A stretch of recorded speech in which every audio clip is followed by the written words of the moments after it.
ಮುಖೋದ್ಭೂತಂ ನಂದಿ ಗೋತ್ರಾದಿನಾಯಕಂ ವೃಷ್ಟಿಸೂತ್ರ ಕೃತೋ ವಂದೇ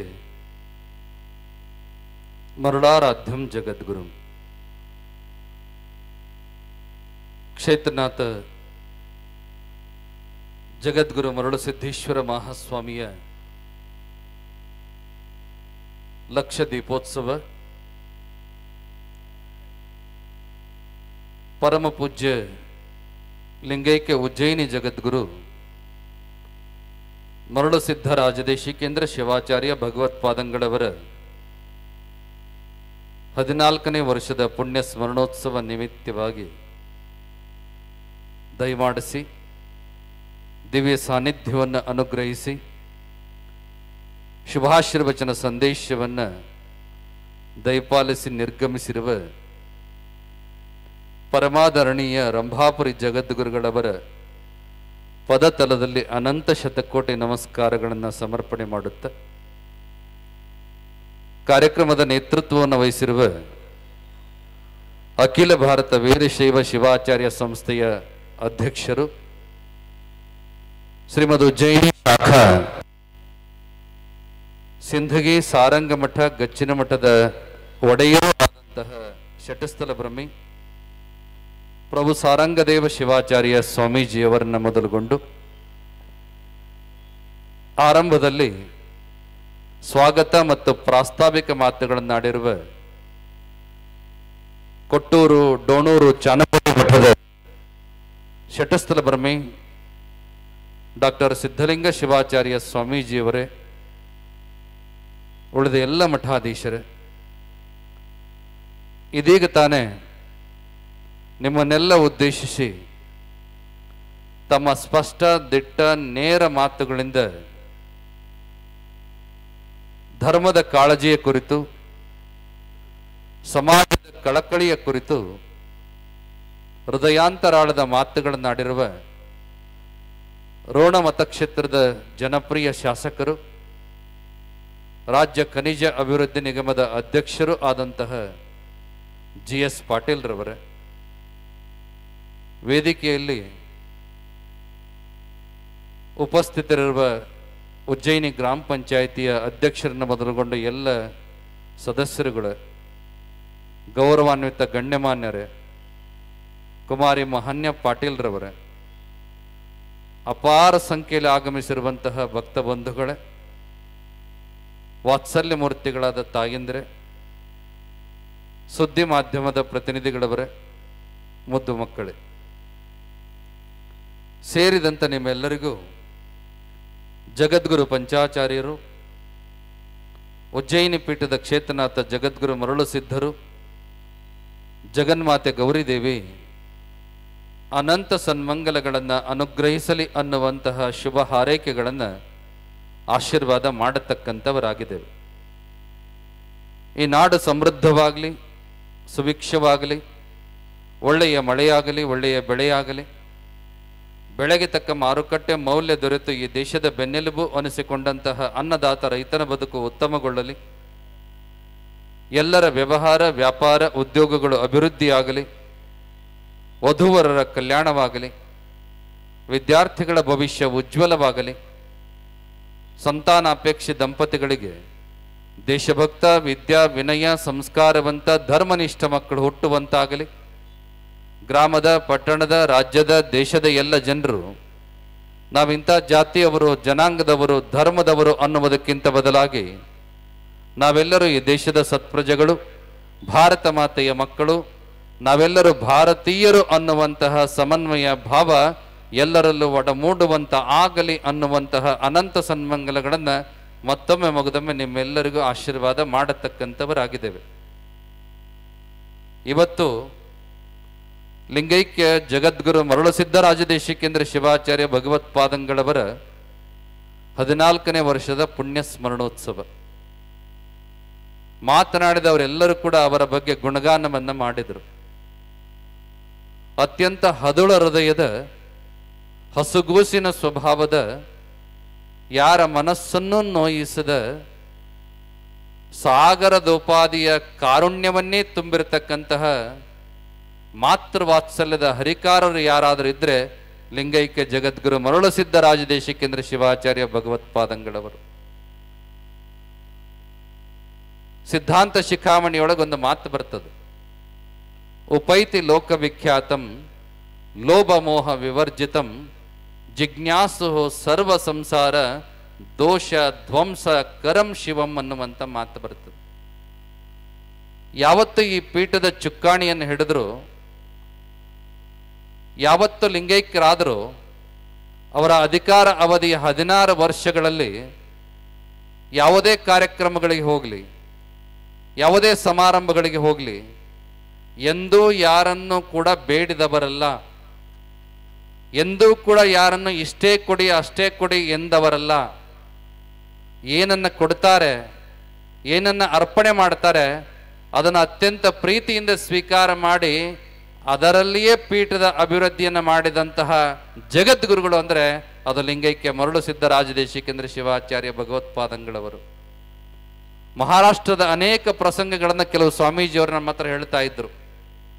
ಗುರುಗಳ ಸ್ವಭಾವ ಹೇಗಿತ್ತಪ್ಪ ಅಂದರೆ, ಕಾರ್ಯಕ್ರಮ ನಡೀತಾ ಇತ್ತು, ಕೊನೆಗೆ ಆಶೀರ್ವಚನ ಆದ ಮೇಲೆ ಸಂಘಟಕರು, ಅಲ್ಲಿರ್ತಕ್ಕಂಥ ಸ್ವಾಮೀಜಿಯವರು ಜಗದ್ಗುರುಗಳಿಗೆ ಗೌರವ ಅರ್ಪಣೆ ಮಾಡೋದನ್ನೇ, ದಕ್ಷಿಣೆ ಕೊಡೋದನ್ನೇ ಮರೆತಿದ್ರು. ಆದರೆ ಜಗದ್ಗುರು ಅದನ್ನು ವಿಚಾರ ಮಾಡದೆ ಗಾಡಿ ಹತ್ತಿದ್ರು, 40-50 ಕಿಲೋಮೀಟರ್ ಆಗಿ ಬಂದ ಮೇಲೆ ಅಲ್ಲಿ ಸ್ವಾಮೀಜಿಯವರು ಫೋನ್ ಮಾಡಿದ್ರಂತೆ, ಬುದ್ಧಿ ದಕ್ಷಿಣೆ ಕೊಟ್ಟಿಲ್ಲ, ತಪ್ಪಾಯ್ತು ಅಂದ್ರೆ ಇರ್ಲಿ ಬಿಡಪ್ಪ, ಅದೆಲ್ಲ ಏನು ದೊಡ್ಡದಲ್ಲ ಅನ್ನುವಂಥದ್ದನ್ನ ಪ್ರೀತಿಯಿಂದ ಸ್ವೀಕಾರ ಮಾಡಿ ಅವರಿಗೆ ಆಶೀರ್ವಾದ ಮಾಡಿದಂಥ ಜಗದ್ಗುರುಗಳು ಅಂದ್ರೆ ಲಿಂಗೈಕ್ಯ ಮರುಳು ಸಿದ್ಧ ರಾಜದೇಶಿಕೇಂದ್ರ ಶಿವಾಚಾರ್ಯ ಭಗವತ್ಪಾದಂಗಳವರು.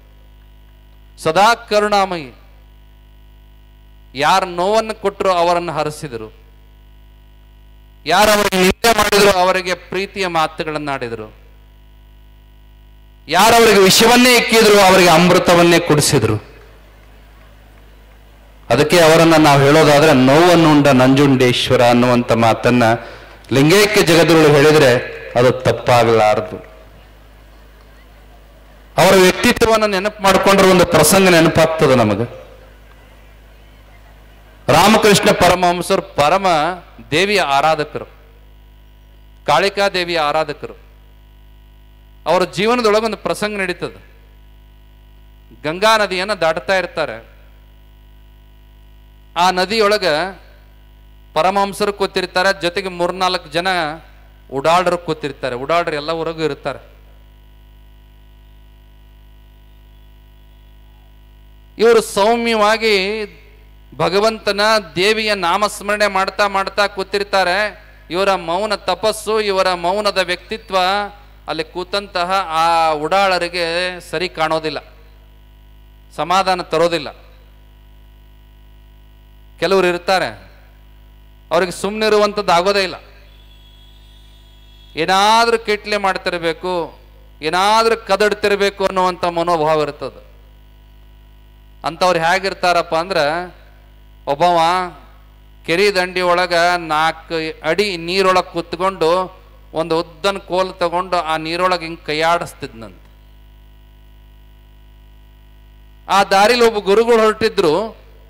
ಅವ್ರಂದ್ರ, ನೀ ಏನ್ ಮಾಡಾಕತ್ತೀಯಪ್ಪ ಇಲ್ಲಿ ಕೆರೆಯೊಳಗೆ ಕೂತ್ಕೊಂಡು ಅಂದ್ರು. ನಾ ಭಾಳ ಹೊತ್ತಾತ್ರಿ ಇಲ್ಲೇ ಕುಂತೀನಿ, ಹಿಂಗೆ ಕೈಯಾಡ್ಸಕತ್ತೀನಿ, ಕೆರೆ ನೀರು ಸ್ವಚ್ಛ ಮಾಡಾಕತ್ತೀನಿ ಅಂತ ನೋಡಾಕತ್ತೀನಿ, ಇನ್ನೂ ಆಗವಲ್ದು ಅಂದಂತ. ಕೆರೆ ನೀರ ಸ್ವಚ್ಛ ಮಾಡಬೇಕು ಅಂತ ಕೋಲು ತಗೊಂಡು ಅನ್ನಕತ್ತೀನಿ, ಇನ್ನು ಆಗವಲ್ಲದ ಸ್ವಚ್ಛ ಅಂತ ಆ ಮನುಷ್ಯ ಅಂದದ್ದಕ್ಕ ಗುರುಗಳಂದ್ರಂತ, ನೀ ಸ್ವಚ್ಛ ಮಾಡೋದೇನು ಬ್ಯಾಡಪ್ಪ, ಆ ನೀರು ಬಿಟ್ಟು ಹೊರಗೆ ಬಾ, ಈ ಕೈಯಾಡಿಸೋದು ಬಿಡು, ಅದು ತಂತಾನೆ ಸ್ವಚ್ಛ ಆಗ್ತದ ಅನ್ನುವಂಥ ಮಾತನ್ನು ಅವ್ರು ಹೇಳಿದ್ರು. ನೀರು ಸ್ವಚ್ಛ ಆಗೋದಕ್ಕೆ ಯಾರು ಕದಡಿಸೋದು ಬೇಡ. ಪರಮಹಂಸರು ಏನು ಸುಮ್ಮನೆ ಕೂತಿದ್ರು, ಅವ್ರಿಗೆ ಟೀಕೆ ಮಾಡಕ್ ಚಲೋ ಮಾಡಿದ್ರು, ನಿಂದೆ ಮಾಡೋದಕ್ಕೆ ಚಲೋ ಮಾಡಿದ್ರು. ಏನು ಯೋಗಿ ಅದಾನಿವ, ಏನು ಸುಮ್ಮನೆ ಕುಂತಾನವ, ಏನು ಭಗವಂತನ ಪ್ರಾರ್ಥನೆ ಮಾಡಕತ್ತಾನ, ಏನು ದೇವ್ರು ಬಂದು ಇಳಿದು ಬಿಡ್ತಾನೆ, ಏನು ಹಾಗೇನು ಹೀಗೇನು ಅಂಥೇಳಿ ಎಲ್ಲ ತುಂಟಾಟದ ಪ್ರಶ್ನೆಗಳನ್ನ ಮಾತಾಡ್ತಾ ಚಲೋ ಮಾಡಿದ್ರು. ಅವ್ರು ಏನು ಮಾಡಿದ್ರು ಪರಮಹಂಸರು ಉತ್ತರ ಕೊಡ್ಲಿಲ್ಲ, ಮೌನವಾಗಿ ಕೂತಿದ್ರು. ಸರಿಯಾಗಿ ಮಧ್ಯದೊಳಗೆ ಬಂತು, ಎಲ್ಲಿ ನದಿ ಮಧ್ಯಕ್ಕೆ ಬಂತು ದೋಣಿ. ಆದರೂ ಅವರು ತಮ್ಮ ಕೀಟಲ್ಲೇ ಬಿಡ್ಲಿಲ್ಲ. ಪರಮಹಂಸರು ಸುಮ್ಮನೆ ಕೂತಿದ್ರು. ಒಂದು ನೆನಪಿಟ್ಕೊಳ್ರಿ, ಯಾರಿಗೆ ಕೀಟ್ಲೆ ಮಾಡ್ತೀರಿ, ಯಾರು ತಪಸ್ವಿಗಳಿರ್ತಾರೆ, ಮಹಾತ್ಮರಿರ್ತಾರೆ, ಗುರುಗಳಿರ್ತಾರೆ, ಸಂತರಿರ್ತಾರೆ, ಮಹಾಂತರಿರ್ತಾರೆ, ಅವರು ಅದನ್ನು ತಡ್ಕೋಬಹುದು. ಆದ್ರೆ ಅವರು ಆರಾಧನೆ ಮಾಡತಕ್ಕಂಥ ಭಗವಂತ ಅದನ್ನು ತಡ್ಕೊಳ್ಳೋದಿಲ್ಲ. ಯಾರು ಆರಾಧನೆ ಮಾಡ್ತಿರ್ತಾರಲ್ಲ ಆತನಿಗೆ ಸಿಟ್ಟು ಬಂತು. ಯಾರು? ಕಾಳಿಕಾದೇವಿಗೆ. ಪರಮಹಂಸರ ಆ ಎಲ್ಲ ದೃಶ್ಯವನ್ನ ಪ್ರಸಂಗವನ್ನ ನೋಡಿದಂತ ಕಾಳಿಕಾದೇವಿಗೆ ಬಹಳ ಸಿಟ್ಟು ಬಂತು. ನನ್ನ ಭಕ್ತನಿಗೆ, ನನ್ನ ಶಿಷ್ಯನಿಗೆ ಇಷ್ಟು ಕಿಟಲೆ ಮಾಡಾಕತ್ತಾರೆ, ಇಷ್ಟು ತೊಂದರೆ ಮಾಡಾಕತ್ತಾರ, ಅವ್ರಿಗೆ ತಕ್ಕ ಶಾಸ್ತಿ ಮಾಡಬೇಕು ಅಂತ ಹೇಳಿ ಪರಮಹಂಸ ಹತ್ರ ಬಂದು ಕೇಳ್ತಾಳಂತ. ಪರಮಹಂಸ, ಯಾಕೆ ಸುಮ್ಮನೆ ಕೂತಿದೀಯಾ? ಇಷ್ಟೆಲ್ಲ ಅವ್ರು ಕಿಟ್ಲಿ ಮಾಡಾಕತ್ತಾರ, ನಿಂದಿ ಮಾಡಾಕತ್ತಾರ, ನಿನಗೆಲ್ಲ ತೊಂದರೆ ಮಾಡಾಕತ್ತಾರ, ನೀ ಸುಮ್ಮ ಕೂತಿಯಲ್ಲ, ನೀವೊಂದು ಮಾತು ಹೂ ಅನ್ನು. ಏನು ದೋಣಿ ಹೊಂಟದಲ್ಲ ಸರಿಯಾಗಿ ಅದನ್ನು ಹಿಂಗೆ ಮುಗಿಸಿ ಬಿಡ್ತಾನೆ, ಅವ್ರ ನೀರು ಪಾಲಾಗಿ ಬಿಡ್ತಾರ ಅಂತ ಹೇಳಿ ಆ ಕಾಳಿಕಾದೇವಿ ಪರಮಹಂಸರಿಗೆ ಕೇಳ್ತಾಳೆ. ಮಹಾತ್ಮರ ಗುಣ ಎಷ್ಟು ದೊಡ್ಡದಿರ್ತದಂದ್ರೆ ಬಹಳ ದೊಡ್ಡದು. ಕ್ಷಮಿಸುವ ಗುಣ ಇರ್ತದ ಅವ್ರ ಹತ್ರ. ಅದಕ್ಕೆ ದೊಡ್ಡವರು ಅಂತ ಯಾರಿಗೆ ಕರಿತೀವಿ ನಾವು ಅಂತ ಕೇಳಿದ್ರೆ, ಬಹಳ ಜನ ಸಾಮಾನ್ಯ ಜನರಲ್ಲಿ ಏನಿರ್ತದಪ್ಪ ಅಂದ್ರೆ, ಯಾರಾದ್ರೂ ತಪ್ಪು ಮಾಡಿದ್ರಪ್ಪ ಅಂದ್ರೆ ಈ ಬೆರಳು ಮುಂದೆ ಬಂದ್ಬಿಡ್ತದೆ, ಯಾವಾಗ್ಲೂ ಮುಂದೆ ಬಂದ್ಬಿಡ್ತದೆ, ಅದನ್ನೇ ನೋಡ್ತಿರ್ತದೆ. ಇದಕ್ಕೆ ತೋರಿಸುವ ಬೆರಳು, ತೋರು ಬೆರಳು ಅಂತ ಕರೀತಾರ. ಅದ ತಾನು ತಪ್ಪು ಮಾಡಿದಾಗ ಇನ್ನೊಬ್ಬರು ಅದನ್ನು ತೋರಿಸಬಾರದು ಅಂತ ಚಿಂತೆ ಮಾಡ್ತಾರೆ. ಎಲ್ಲರೂ ಅದನ್ನು ಮುಚ್ಚಿಟ್ಕೊಳ್ಳೋದಕ್ಕೆ ಪ್ರಯತ್ನ ಮಾಡ್ತಾರೆ. ಆದ್ರೆ ಮಹಾತ್ಮರಾದವರು ಇನ್ನೊಬ್ಬರ ತಪ್ಪನ್ನು ಕ್ಷಮಿಸ್ತಾರ, ತಮ್ಮ ತಪ್ಪಿಗೆ ತಾವೇ ಸ್ವತಃ ಶಿಕ್ಷೆ ಅನುಭವಿಸ್ತಾರ. ಅವರನ್ನು ನಾವು ಮಹಾತ್ಮರು ಅಂತ ಕರಿತೀವಿ. ಯಾವಾಗ ಕಾಳಿಕಾದೇವಿ ಹೇಳ್ತಾಳ, ಪರಮಹಂಸ ನೀ ಹೂ ಅನ್ನಬಿಡು, ದೋಣಿ ಮುಗುಚಿಸಿ ಅವ್ರನ್ನ ನೀರು ಪಾಲ್ ಮಾಡಿಬಿಡ್ತೀನಿ ಅಂತಾಳಲ್ಲ, ಅವಾಗ ಪರಮಹಂಸರು ಕೇಳ್ತಾರಂತ, ತಾಯಿ ಹಾಗೆ ಮಾಡಬೇಡ, ನಾನು ನಿನ್ನ ನಿಜವಾದ ಭಕ್ತನೇ ಆಗಿದ್ರೆ, ನಾನು ನಿನ್ನ ನಿಜವಾದ ಆರಾಧಕನೇ ಆಗಿದ್ರೆ, ನಾನೊಂದು ವಿನಂತಿ ಮಾಡ್ಕೋತೀನಿ, ನನ್ನ ಒಂದು ಕೋರಿಕೆ ಅದ, ಅದರಂಗ ನಡೆಸಿಬಿಡು ಸಾಕು ಅಂದ್ರು. ಅದಕ್ಕೆ ತಾಯಿ ಕೇಳ್ತಾಳಂತೆ, ಏನಾಗಬೇಕು? ಏನೂ ಬೇಡ, ನೀ ಅಂದೆಲ್ಲ ಕ್ಷಣ ಮಾತ್ರದೊಳಗೆ ಈ ದೋಣಿ ನಿಂಗೆ ಮುಗುಚಿಸಿ ಏನು ಮಾಡಬೇಕಂತ ಬುಡಮೇಲೆ ಮಾಡ್ತೀನಿ ಅಂದೆಲ್ಲ, ಅದನ್ನು ಮಾಡಬೇಡ. ಅವರ ಮನಸ್ಸಿನೊಳಗಿರುವ, ಅವರ ಬುದ್ಧಿಯೊಳಗಿರುವ, ಅವರ ಹೃದಯದೊಳಗಿರುವ ಕೆಟ್ಟದ್ದು ಅನ್ನುವಂಥದ್ದನ್ನು ತೆಗೆದುಬಿಡು, ಒಳ್ಳೆಯದನ್ನು ಅದರೊಳಗೆ ಸೇರಿಸಿಬಿಡು ಸಾಕು ಅಂತ ಹೇಳಿದ್ರು. ಇದೇ ಧರ್ಮ ಅಂದ್ರೆ ಕೆಟ್ಟವ್ರಿಗೆ ಶಿಕ್ಷೆ ಕೊಡೋದಲ್ಲ, ತಪ್ಪು ಮಾಡಿದವ್ರಿಗೆ ಶಿಕ್ಷೆ ಕೊಡೋದು ಧರ್ಮ ಅಲ್ಲ. ಧರ್ಮ ಅಂದ್ರೆ ಕೆಟ್ಟವರನ್ನು ಕೂಡ ಒಳ್ಳೆಯವರನ್ನಾಗಿ ಪರಿವರ್ತನೆ ಮಾಡತಕ್ಕಂಥದ್ದು ಯಾವುದು, ಅದು ಧರ್ಮ ಅನಿಸ್ಕೊಳ್ಳುತ್ತದೆ. ಅದಕ್ಕೆ ನಾವು ಆಗಾಗ ಹೇಳ್ತಿರ್ತೀವಿ, ಒಬ್ಬ ಒಳ್ಳೆ ಟೀಚರ್ ಅಂದ್ರೆ ಯಾರು ಅಂದ್ರೆ, ಜಾಣ ಹುಡುಗನನ್ನ ರ್ಯಾಂಕ್ ಬರುವಂಗೆ ಮಾಡೋದು ಒಳ್ಳೆ ಟೀಚರ್ ಗುಣ ಅಲ್ಲ. ಅವ ಜಾಣನೇ ಅದನವ. ಒಳ್ಳೆ ಟೀಚರ್ ಸ್ವಭಾವ, ಒಬ್ಬ ಶ್ರೇಷ್ಠ ಗುಣದ ಟೀಚರ್ ಹೇಗಿರ್ಬೇಕು ಅಂದ್ರೆ, ಜಾಣನಾಗಿ ಮಾಡೋದು ದೊಡ್ಡದಲ್ಲ, ದಡ್ಡನನ್ನ ಪಾಸ್ ಆಗೋದೇ ಇಲ್ಲ ಅನ್ನುವಂಥ ವ್ಯಕ್ತಿತ್ವದವನನ್ನ ಪಾಸ್ ಮಾಡುವ ಹಂಗ ಕಲಿಸುವಂಥದ್ದಿದೆಯಲ್ಲ, ಉತ್ತೀರ್ಣನಾಗುವಂತೆ ಮಾಡುವಂಥದ್ದಿದೆಯಲ್ಲ, ಅದು ನಿಜವಾದ ಒಬ್ಬ ಶಿಕ್ಷಕನ ಕರ್ತವ್ಯ ಅನ್ನುವಂಥದ್ದನ್ನು ಮರಿಬಾರದು. ಆಗ ಮರಳು ಸಿದ್ಧ ಜಗದೊಳಗೆ ಹೇಗಿದ್ರಪ್ಪ ಅಂದ್ರೆ, ನಿಂದೆ ಮಾಡಿದವರನ್ನ, ಟೀಕೆ ಮಾಡಿದವರನ್ನ, ಬೈದವರನ್ನ ಎಲ್ಲರನ್ನು ಕೂಡ ತನ್ನ ಮಕ್ಕಳು ಅನ್ನುವಂಥ ರೀತಿಯೊಳಗೆ ಮರಳು ಸಿದ್ಧ ಅವ್ರಿಗೆ ಒಳ್ಳೇದು ಮಾಡಪ್ಪ ಅನ್ನುವಂಥ ಸದಾಕಾಲ ಪ್ರಾರ್ಥನೆ ಮಾಡತಕ್ಕಂಥ ಒಬ್ಬ ಕ್ಷಮಯಾಧರಿತ್ರಿ ಸ್ವರೂಪದ ಗುರುಗಳು ಯಾರಿದ್ರು ಅಂದ್ರೆ, ಅದು ಲಿಂಗೈಕ್ಯ ಮರಳು ಸಿದ್ಧ ಜಗದ್ಗುರು ಅವರಿದ್ರು. ಬಹಳ ಹೆಮ್ಮೆ ಅನಿಸ್ತದ ನನಗಂತ ಗುರುಗಳು ಸಿಕ್ಕರಲ್ಲ ಅಂತ. ಎಷ್ಟೋ ಗುರುಗಳು ಹೇಗದಾರಪ್ಪ ಅಂದ್ರೆ, ಕಾಲೊತ್ತಿಸ್ಕೊಳೋ ಗುರುಗಳದಾರ, ಅದನ್ನು ತಂದು ಕೊಡೋ ಅನ್ನೋ ಗುರುಗಳದಾರ, ಇದನ್ನು ತಂದು ಕೊಡೋ ಅನ್ನೋ ಗುರುಗಳದಾರ, ಈ ಸೇವೆ ಮಾಡೋ, ಆ ಸೇವೆ ಮಾಡೋ, ಅದನ್ನು ಮಾಡಿದ್ರೆ ಇದನ್ನು ಮಾಡ್ತೀನಿ ಅನ್ನುವಂಥ ಗುರುಗಳದಾರ, ಚಮಚಾಗಿರಿ ಮಾಡಿಸ್ಕೊಳ್ಳೋ ಗುರುಗಳದಾರ. ಆದರೆ ಯಾವತ್ತೂ ಏನನ್ನು ಒಂದು ನಯಾ ಪೈಸೆಯನ್ನು ಕೂಡ ನಮ್ಮಿಂದ ಬಯಸದೆ, ಒಂದು ನೂಲು ಎಳೆ ಬಟ್ಟೆಯನ್ನು ಕೂಡ ಅಪೇಕ್ಷೆ ಪಡದೆ, ಬಂದಾಗಲೆಲ್ಲ ಸ್ವತಃ ಅವರೇ ನೀ ಚೆನ್ನಾಗಿ ಓದ್ತೀಯ, ಜಾಣದಿಯ, ಇನ್ನೂ ಚೆನ್ನಾಗಿ ಓದು ಅಂತೇಳಿ ನನಗೆ ಆಶೀರ್ವಾದ ಮಾಡಿ ದುಡ್ಡು ಕೊಟ್ಟು ಕಳಿಸ್ತಕ್ಕಂಥ ಗುರುಗಳು ಯಾರಾದರೂ ಇದ್ರೆ ಅದು ಲಿಂಗೈಕ್ಯ ಮರಳು ಸಿದ್ಧ ರಾಜದೇಶಿಕೇಂದ್ರ ಶಿವಾಚಾರ್ಯ ಭಗವತ್ಪಾದಂಗಳವರು. ಎಂದೂ ಏನನ್ನು ಅಪೇಕ್ಷೆ ಪಡಲಿಲ್ಲ.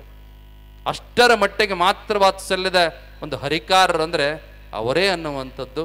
ಬಹುಶಃ ಎಲ್ಲ ಶಿವಾಚಾರ್ಯರು ಸದಾಕಾಲ ಹೇಳ್ತಿರ್ತಾರೆ, ಬುದ್ಧಿ ಅಂತವರು ಹೇಗಿದ್ರು ಗುರುಗಳು, ಎಷ್ಟು ಪ್ರೀತಿ, ಎಷ್ಟು ವಿಶ್ವಾಸ, ಎಷ್ಟು ಮಮತೆ.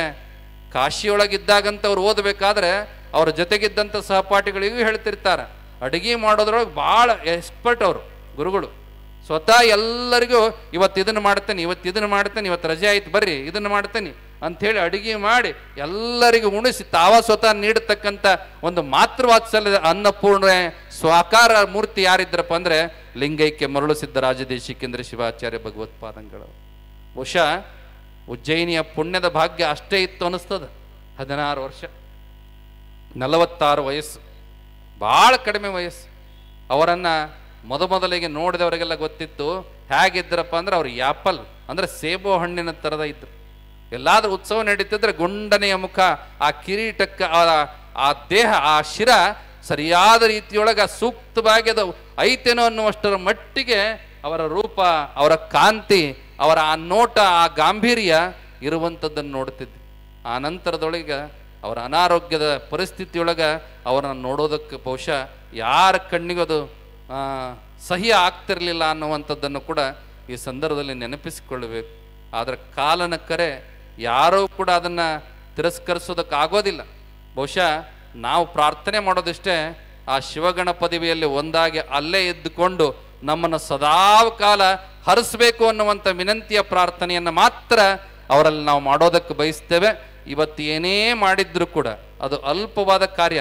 ನಾವು ಮಾಡಿದ್ದೀವಂತ ಯಾವತ್ತು ಯಾವ ಆಶೀರ್ವಚನದಲ್ಲೂ ನಾವು ಹೇಳಿಲ್ಲ. ಇಲ್ಲಿ ಏನೇ ನಡೆದಿದ್ರು, ನಡೀತಾ ಇದ್ರು, ಮುಂದೇನೇ ನಡೆಯೋದಿದ್ರು ಅದು ಮರಳು ಸಿದ್ಧರ ಆಶೀರ್ವಾದ, ಮರಳು ಸಿದ್ಧ ಜಗದ್ಗುರುಳವರ ಆಶೀರ್ವಾದ ಅನ್ನುವಂಥ ಮಾತನ್ನು ಭಾಳ ಹೃದಯ ತುಂಬಿ ನಾವಾದರೂ ಕೂಡ ಹೇಳೋದಕ್ಕೆ ಬಯಸ್ತೇವೆ. ಅಂತಹ ಮಹಾಜಗದ್ಗುಳ ಆಶೀರ್ವಾದ ನಿಮ್ಮೆಲ್ಲರ ಮೇಲೆ ಸದಾಕಾಲ ಇರಲಿ ಅನ್ನುವಂಥ ಮಾತನ್ನು ಈ ಸಂದರ್ಭದಲ್ಲಿ ಹಾರೈಸಿ, ಲಕ್ಷ ದೀಪೋತ್ಸವ ಕಾರ್ಯಕ್ರಮಕ್ಕೆ ನೀವೆಲ್ಲ ಬಂದಿದ್ದೀರಿ. ಮರಳು ಸಿದ್ಧನ ಆ ಲಕ್ಷ ದೀಪೋತ್ಸವದ ಜ್ಯೋತಿಯ ಬೆಳಕು ನಿಮ್ಮೆಲ್ಲರ ಬದುಕಿನ ಬೆಳಕಾಗಿ, ನಿಮ್ಮೆಲ್ಲರ ಬಾಳಲ್ಲಿ ಒಂದು ಸನ್ಮಾರ್ಗದ ಬೆಳಕನ್ನು ತೋರಿಸುವಂಥ ದೀವಿಗೆ ಆಗಲಿ ಅನ್ನುವಂಥ ಮಾತನ್ನು ಈ ಸಂದರ್ಭದಲ್ಲಿ ಹಾರೈಸಿ, ವಿಶೇಷವಾಗಿ ಇವತ್ತಿನ ಕಾರ್ಯಕ್ರಮ ಸರ್ವಾಂಗ ಸುಂದರವಾಗಿ ನಡ್ಕೊಂಡು ಬಂದದ.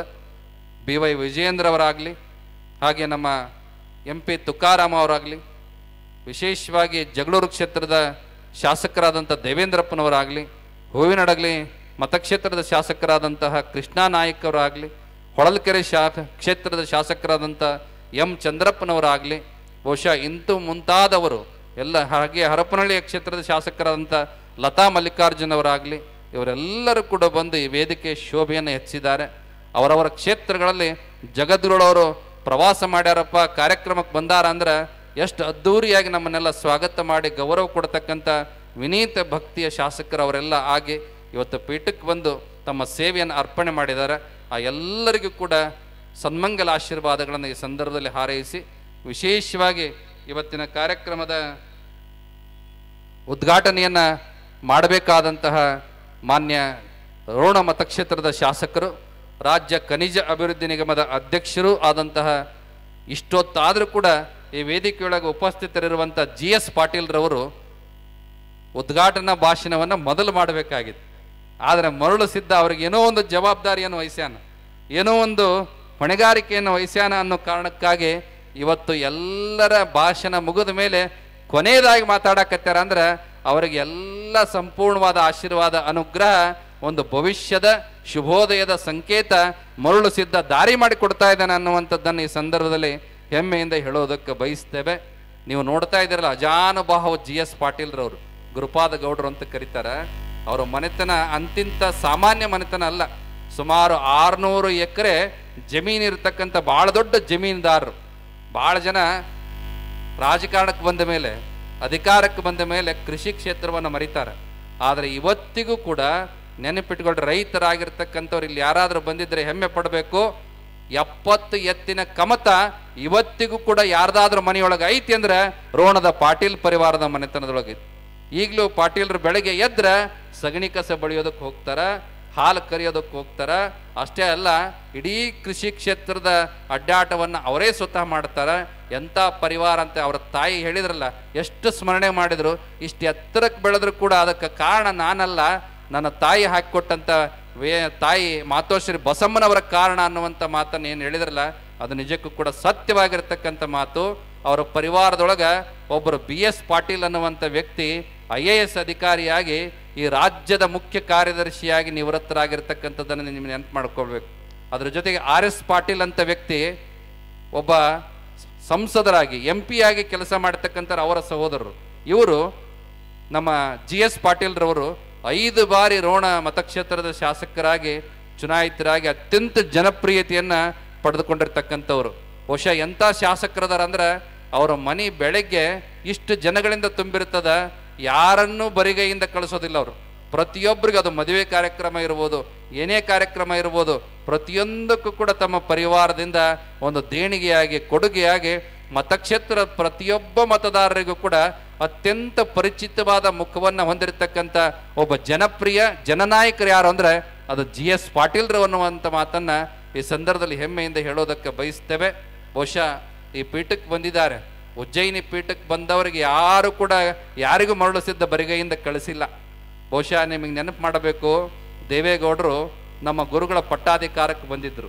ಆ ಸಂದರ್ಭದಲ್ಲಿ ಅವರು ಈ ರಾಜ್ಯದ ಮುಖ್ಯಮಂತ್ರಿ ಆಗಿದ್ದರು. ಸಿದ್ದೇಶ್ವರ ಜಗದ್ಗುರು ಅವಾಗ ಕಿವಿ ಕೇಳ್ತಿರ್ಲಿಲ್ಲ, ಮಾತಾಡೋದು ಭಾಳ ಸೂಕ್ಷ್ಮ. ಹೋಗಿ ನಮಸ್ಕಾರ ಮಾಡಿ, ನಾನು ಈ ರಾಜ್ಯದ ಮುಖ್ಯಮಂತ್ರಿ ದೇವೇಗೌಡ ಬಂದೀನಿ ಅಂದ್ರೆ ಯಾರು ಅಂತ 2-3 ಸಲ ಕೇಳಿದ್ರಂತ. ಅವಾಗ ಮತ್ತೊಂದು ಸಲ ಜೋರಾಗಿ ಹೇಳಿದಾಗ ಮುಖ್ಯಮಂತ್ರಿ ಅಲ್ಲಿ ಹೋಗ ನೀ ಪ್ರಧಾನಮಂತ್ರಿ ಅಂದ್ರಂತ. ಇನ್ನೂ ಏನೇ ಇರಲಿಲ್ಲ.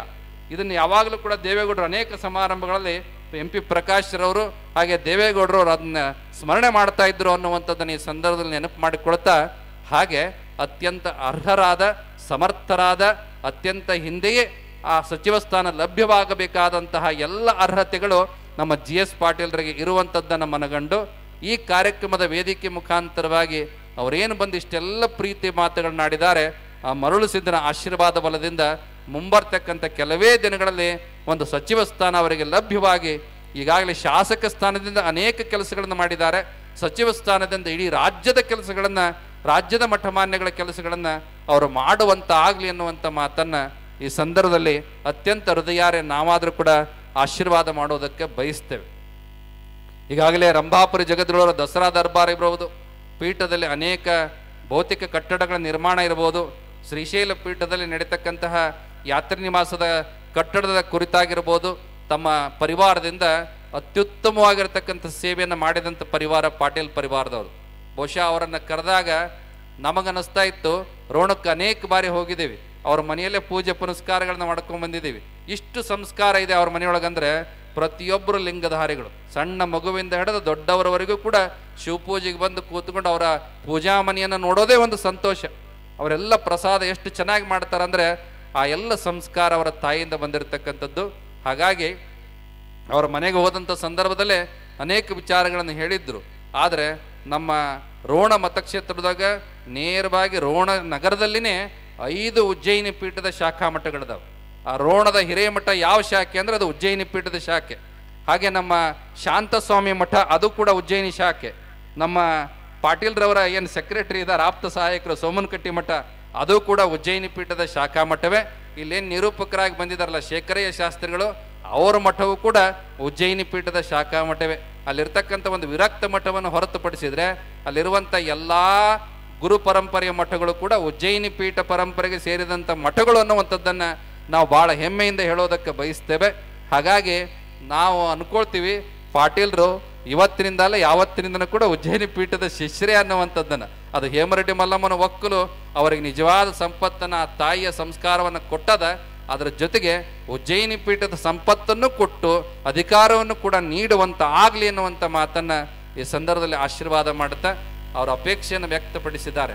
ಅವರ ತಾಯಿ ಹೆಸರಿನೊಳಗೆ ಏನಾದರೂ ಒಂದು ಉಜ್ಜಯಿನಿ ಪೀಠದೊಳಗೆ ನಾನು ಮಾಡಬೇಕು ಅನ್ನುವಂಥದ್ದನ್ನು ನಾವು ಯಾವುದೇ ಕಾರಣಕ್ಕೂ ಕೂಡ ಏನನ್ನೂ ಅವರಿಗೆ ಇಷ್ಟೇ ಮಾಡ್ರಿ ಅಷ್ಟೇ ಮಾಡ್ರಿ ಯಾರಿಗೂ ಕೂಡ ಕೇಳಿಲ್ಲ, ಇವರಿಗೂ ಕೇಳೋದಿಲ್ಲ. ಆ ಪೀಠದಲ್ಲಿ ನಿರ್ಮಾಣ ಆಗ್ತಕ್ಕಂಥ ಗುರು ನಿವಾಸ ಅವರ ತಾಯಿ ಹೆಸರಿನೊಳಗೆ ಅವ್ರು ನಿರ್ಮಾಣ ಮಾಡಿ ಕೊಟ್ಟಿದ್ದೇ ಆದರೆ ಆ ತಾಯಿ ಹೆಸರು ಆಚಂದ್ರಾರ್ಕವಾಗಿ ಉಜ್ಜಯಿನಿ ಪೀಠದೊಳಗೆ ಆ ಹೆಸರು ಉಳಿತದೆ ಅನ್ನುವಂಥ ಮಾತನ್ನ ಈ ಸಂದರ್ಭದಲ್ಲಿ ಅವರಿಗೆ ತಿಳಿಸಿ ಬಯಸಿ ಉಳಿದೆಲ್ಲ ವಿಚಾರಗಳನ್ನು ಅವರಿಗೆ ಬಿಡುತ್ತೇವೆ.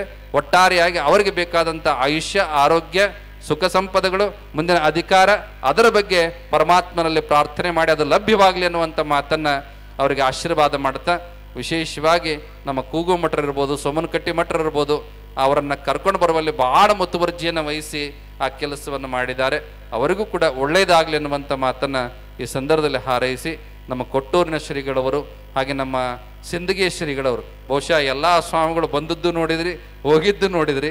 ದೂರ ದೂರ ಪ್ರಯಾಣ ಇರ್ತಾವ, ನಾಳೆ ದಿನದ ಕಾರ್ಯಕ್ರಮಗಳಿರ್ತಾವ. ಆದರೂ ಕೂಡ ಅವರು ಆ ಒತ್ತಡದ ಮಧ್ಯೆ ಜಗದೊಳವರ ಮೇಲೆ ಇಟ್ಟಂಥ ಪ್ರೀತಿ ಭಕ್ತಿಯ ಕಾರಣಕ್ಕಾಗಿ ಬಂದು ತೆರಳಿದ್ದಾರೆ. ಆ ಎಲ್ಲ ಮಠಾಧೀಶರಿಗೂ ಕೂಡ ಸನ್ಮಂಗಲ ಆಶೀರ್ವಾದಗಳು. ನಮ್ಮ ಕೊಟ್ಟೂರು ಶ್ರೀಗಳವರು ಬಹುಶಃ ಏನೇ ಪೀಠದ ಕಾರ್ಯಕ್ರಮ ಆದರೂ ಕೂಡ ಅದರಲ್ಲಿ ಮುತುವರ್ಜಿಯಿಂದ ಭಾಗವಹಿಸಿ ಏನೇ ಕಾರ್ಯಕ್ರಮಗಳಿದ್ದರೂ ಕೂಡ ಅದು ಜವಾಬ್ದಾರಿ ತೆಗೆದುಕೊಂಡು ಸೇವೆಯನ್ನು ಮಾಡತಕ್ಕಂಥ ಸ್ವಭಾವ ಅವರಲ್ಲಿರುವಂಥದ್ದು.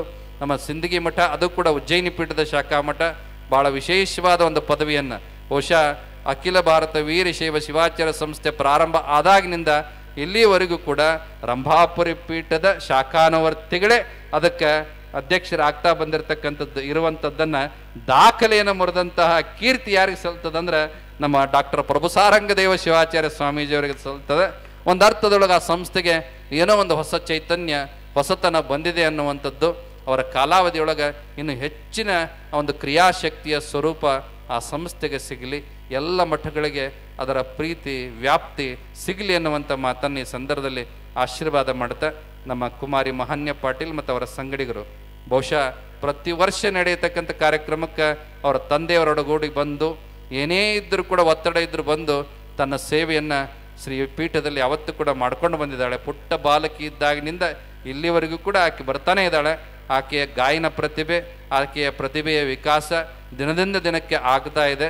ಬಹುಶಃ ಈ ಚಿಕ್ಕ ವಯಸ್ಸಿಗೆ ಒಂದು ರಾಕ್ಷಸ ಪ್ರತಿಭೆ, ಸುಮಾರು ಹಾಡುಗಳನ್ನು ಕಂಠಪಾಠ ಇಟ್ಕೊಳ್ಳೋದು, ಆ ಹಾಡುಗಳನ್ನು ಸ್ವರ ಲಯಬದ್ಧವಾಗಿ ಹಾಡುವಂಥದ್ದು, ದೊಡ್ಡವರಿಗೆ ಒಂದು ಸರಿಸಮವಾಗಿ ಹಾಡುವಂಥ ಗಾಯನ ಪ್ರತಿಭೆ ಇರತಕ್ಕಂಥದ್ದು ಆ ಮಹಾನ್ಯ ಪಾಟೀಲಲ್ಲಿ. ಬಹುಶಃ ಅವ್ರ ತಂಗಿಗೂ ಕೂಡ ಅದೇ ರೀತಿಯಾದ ಬಂದಿರತಕ್ಕಂಥದ್ದು. ಆ ಇಡೀ ಪರಿವಾರಕ್ಕೆ ಒಳ್ಳೆಯದಾಗಲಿ, ಜೊತೆಗೆ ಬಂದಿರತಕ್ಕಂತಹ ತಾಯಿಗೂ ಕೂಡ ಒಳ್ಳೆಯದಾಗಲಿ ಅನ್ನುವಂಥ ಮಾತನ್ನು ಈ ಸಂದರ್ಭದಲ್ಲಿ ಹಾರೈಸಿ, ವೇದಮೂರ್ತಿ ಶೇಖರಯ್ಯ ಶಾಸ್ತ್ರಿಗಳು ತಮ್ಮೆಲ್ಲ ಕೆಲಸದ ನಡುವೆ ಬಂದು ಪೀಠದ ಸೇವೆಯನ್ನು ಮಾಡತಕ್ಕಂಥ ನಿಟ್ಟಿನಲ್ಲಿ ಇವತ್ತು ಸಭಾ ಸಂಚಾಲನೆ ಭಾಳ ಅತ್ಯುತ್ತಮವಾಗಿ ಸುಂದರವಾಗಿ ನಿರೂಪಣೆ ಮಾಡಿದ್ದಾರೆ. ಅವರಿಗೂ ಕೂಡ ಒಳ್ಳೆಯದಾಗಲಿ. ನಮ್ಮ ಗ್ರಾಮ ಪಂಚಾಯತಿ ಅಧ್ಯಕ್ಷರನ್ನು ಮೊದಲುಗೊಂಡು ಸದಸ್ಯರೆಲ್ಲರೂ ಕೂಡ ವೇದಿಕೆ ಒಳಗಿದ್ದಾರೆ, ಅನೇಕ ಮುಖಂಡರಿದ್ದಾರೆ, ಅವರೆಲ್ಲರಿಗೂ ಕೂಡ ಒಳ್ಳೆಯದಾಗಲಿ. ನಾಡಿನೆಲ್ಲೆಡೆಯಿಂದ ಅನೇಕ ಜನ ಬಂದಿದ್ದಾರೆ, ಆ ಎಲ್ಲ ಭಕ್ತರಿಗೂ ಕೂಡ ಮರಳಿಸಿದ ಆಶೀರ್ವಾದ ಸಿಗಲಿ ಎನ್ನುವಂಥ ಮಾತನ್ನು ಹಾರೈಸಿ, ನಿನ್ನೆ ದಿನ ನಾವು ಹೇಳಿ ಹೋಗಿದ್ವಿ ಕಾರ್ಯಕ್ರಮ ಮುಂದುವರಿಯಬೇಕು ಅಂಥೇಳಿ. ಆರಕ್ಷಕ ಇಲಾಖೆ ಬಂದು ಅದನ್ನು ನಿಲ್ಲಿಸಿದ್ರು ಅನ್ನುವಂಥ ವಿಚಾರ ಗೊತ್ತಾಯಿತು. ಆದರೆ ಇವತ್ತು ಯಾವುದೇ ಕಾರಣಕ್ಕೂ ಕೂಡ ಹಾಗಾಗೋದಿಲ್ಲ, ನಾವು ಅದಕ್ಕೆ ಅವಕಾಶ ಕೊಡೋದಿಲ್ಲ. ಎಲ್ಲರೂ ಇರಬೇಕು. ಮಹಾನ್ಯ ಪಾಟೀಲ್ ತೃಪ್ತಿಯಾಗುವ ರೀತಿಯೊಳಗೆ ನಿಮ್ಮೆಲ್ಲರಿಗೂ ಕೂಡ ಆ ಗಾಯನ ಸುದಿಯನ್ನು ಉಣಿಸ್ತಾಳೆ ಅನ್ನುವಂಥದ್ದು. ಮತ್ತು ನಾವು ಹೋದ್ವಿ, ಕಾರ್ಯಕ್ರಮ ನಿಲ್ತತೆ ಅಂದ್ಕೋಬೇಡ್ರಿ, ನಾವು ಹೋಗಿ ಒಂದು 10 ನಿಮಿಷದಾಗ ಮತ್ತೆ ವಾಪಸ್ ಬರ್ತೀವಿ, ಕಾರ್ಯಕ್ರಮ ಮುಂದುವರಿತದೆ ಅನ್ನುವಂಥ ಮಾತನ್ನು ಕೂಡ ಈ ಸಂದರ್ಭದಲ್ಲಿ ತಿಳಿಯಪಡಿಸಿ, ಮತ್ತೊಮ್ಮೆ ಸರ್ವರಿಗೂ ಕೂಡ ಭಾಳ ಜನ ಸೇವೆಯನ್ನು ಮಾಡಿದಿರಿ. ಅದು ಲೈಟ್ ಡೆಕೋರೇಷನ್ನ ಕಲ್ಲೇಶಪ್ಪ ಇರ್ಬೋದು, ಜೊತೆಗೆ ನಮ್ಮ ರವಿ ಪೆಂಡಾಲ್ ಜಗಳೂರಿನ ರವಿ ಪೆಂಡಾಲ್ ಸುರೇಶ್ ಇರ್ಬೋದು, ಭಾಳ ಸುಂದರವಾಗಿ ಇದರದೆಲ್ಲ ವ್ಯವಸ್ಥೆಯನ್ನು ಮಾಡಿದ್ದಾರೆ, ಅವ್ರಿಗೆ ಒಳ್ಳೆಯದಾಗಲಿ. ಇದೆಲ್ಲದರ ಜೊತೆಗೆ ಒಂದು ವಿಶೇಷವಾದ್ದು ನೀವೆಲ್ಲ ನೋಡಿದಿರಿ, ಮತ್ತು ಮೆಕ್ಯಾನಿಕಲ್ ಎಲಿಫೆಂಟ್ ಅಂತ ಅಂದರೆ ಯಾಂತ್ರೀಕೃತವಾದಂಥ ರೋಬೋಟ್ ಆನೆಯನ್ನು ನಮ್ಮ ಪೀಠ ಮತ್ತು ಕೋಪಾ ಸಂಘಟನೆಯವರು ಇವತ್ತು ಪೀಠಕ್ಕೆ ಒದಗಿಸಿಕೊಟ್ಟಿದ್ದಾರೆ.